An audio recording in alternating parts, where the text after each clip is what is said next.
各位朋友，大家好啊！经典的充电器，咱们作为评测博主肯定不会放过。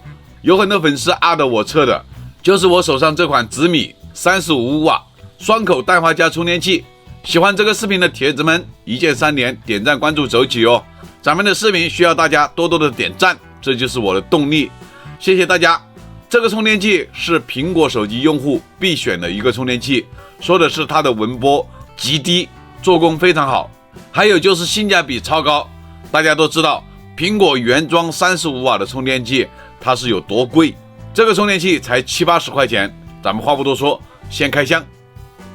咱们手上这个紫米35瓦是一个白色的，这里是紫米的 logo， 然后这个是35瓦 Max 的标识，这下面是紫米氮化镓3代充电器35瓦2C 口 GAN 的标识，这边是产品的特点，这边是制造商信息，然后背面是规格信息、条码信息。我们把盒子打开，这是一本使用说明书，说明书内部有有害毒物清单，这一面是英文的。充电器装在一个环保的袋子里面的，这个是固定充电器的一个可降解的塑料卡纸。拿出充电器本体，插头也是用的可折叠的设计，正面这里是35瓦的一个大 logo， 2个 Type-C 口，内部舌片为白色。整个充电器上面的质感它是磨砂的一种白色，这个盖体是用的浅灰色的一个色调的配色。紫米35瓦氮化镓充电器，然后这是型号，输入电压100至240伏，全球电压，单口输出功率最大35瓦，双口输出功率最大功率35瓦。然后南京库克电子，循环10年，然后3C 认证，3C 认证信息咱们放在屏幕上，有需要的可以截图。这里有一个双路绝缘，这个是室内使用，折叠插脚两边还有2个支撑脚，以便于我们插在插座上，充电器更加的稳定。充电器连包装盒的重量95.7克，单充电头的重量是73克。充电器的高度46毫米，宽度是48毫米，厚度是28毫米。外观部分看完了，我们就进入充电测试。进入充电测试之前，我们来看看这个充电器所支持的充电协议的情况。首先是 QC 3.0 的5伏、9伏、12伏、3.6至12伏， PD 3.0 的35瓦，小米私有协议的35瓦， PPS 5伏至11伏的3安，然后5伏至20伏的 1.75 安。这就是这个充电器协议的情况，这2个是基础功率。另外一个充电口所支持的协议跟前面一个充电口的是一样的。实际充电测试，我们先来测试米家的设备，这个是红米 Note 12T Pro， 这个充电器是67瓦的。这个手机目前是没有电的状态，这个充电可以显示米家的极速充电标识。这个手机现在已经充到 98% 的电了，我们看一下充电曲线图。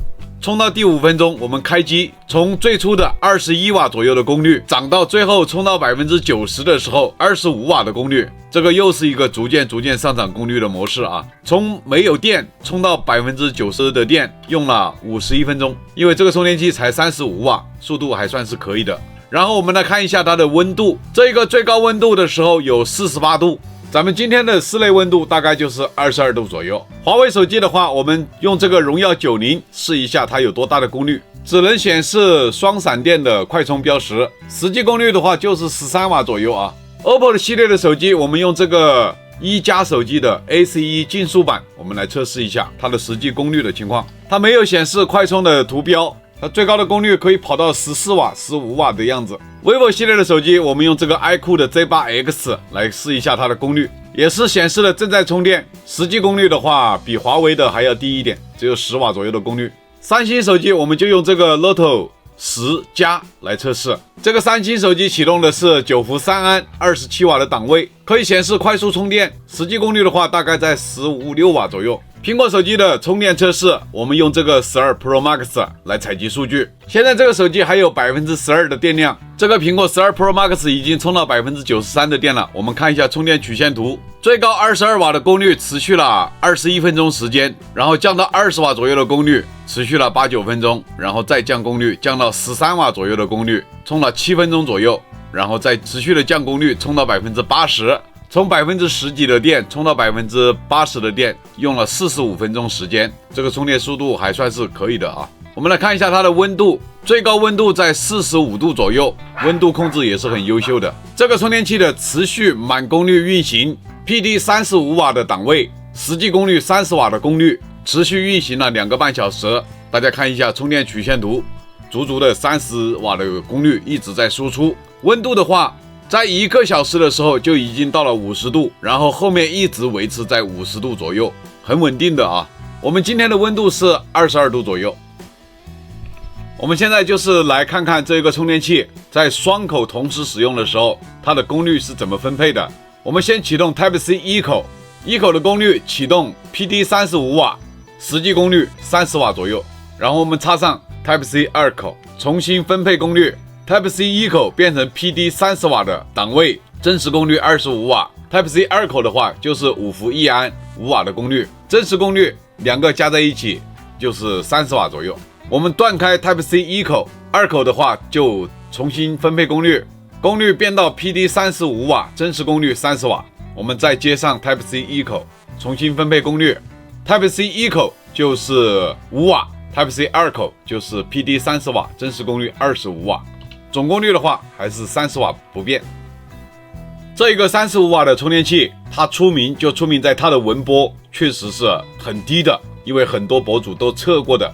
我们今天就是再测试一下，咱们拿到这个产品是23年12月份的，然后我们看看这个文波有没有变化，我们来测试一下它的交流文波的情况。首先我们来看看它的空载文波的情况，5伏的空载文波最高的时候20毫伏，9伏的空载文波最高的时候也是20毫伏，12伏的空载文波最高的时候也只有20毫伏，15伏的空载文波30毫伏，20伏的空载文波最高的时候也只有20毫伏。我们现在就是来测试它的负载文波的情况。这是5伏3安15瓦的功率，它的文波10毫伏。9伏3安27瓦的功率，它的文波也只有10毫伏。12伏3安36瓦的功率，它的文波也是一样的啊，最高的时候10毫伏。15伏 2.33 安35瓦的满功率，它的文波最高的时候20毫伏。20伏 1.75 安35瓦，它的满功率的时候，它的文波最高的时候10毫伏。这是一个极品的充电器，难怪都说这是一个非常非常经典的充电器啊，确实是。这一个紫米的经典款的35瓦双口的充电器，我们这一轮测试下来，它的品质，它的各项测试的数据跟以前是一样的，没有变啊。文波还是一如既往的属于极品。下一期视频咱们就是拆解它。喜欢我视频的朋友们，一键3连，点赞、关注、投币走起，拆解更精彩的。我们下一期视频再见，谢谢大家观看。